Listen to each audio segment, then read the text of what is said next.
இங்க வந்து ஒரு சின்ன பையன் வந்தாரு. சின்ன தளபதி பரத் தான் பேரு. ஸோ கேசிங் விஜய் சாங் அப்படின்னாரு.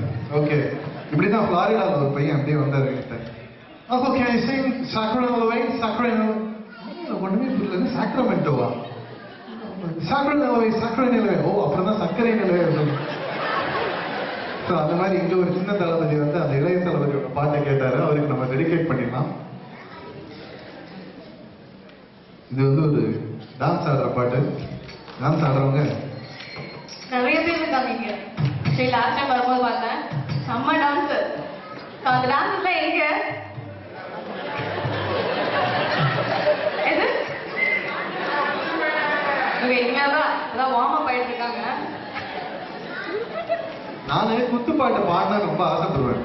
தெலுங்குல எல்லாம் கொடுப்பாங்க குத்துப்பாட்டு. எனக்கு ஹிட்லாம் இருக்கு நாகார்ஜுன் ஃபிலிம்ல எல்லாம்.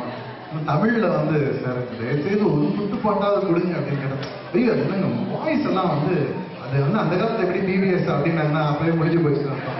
நான் சத்தியமா கொடுக்க போறது இல்லை. ஏதோ ஒரு எக்ஸ்பிளேஷன் டிவிஎஸ் சொன்னா அப்படி கொஞ்சம் அப்பா கொடுத்துட்டு போயிடுவாரு, கேட்க மாட்டாரு குத்துப்பாட்டுல ஒரு நம்பிக்கை. அதனால இன்னும் அதை எதிர்பார்த்து வைதேகி காத்திருந்தாருன்ற மாதிரி அதுகிட்டே இருக்கேன்.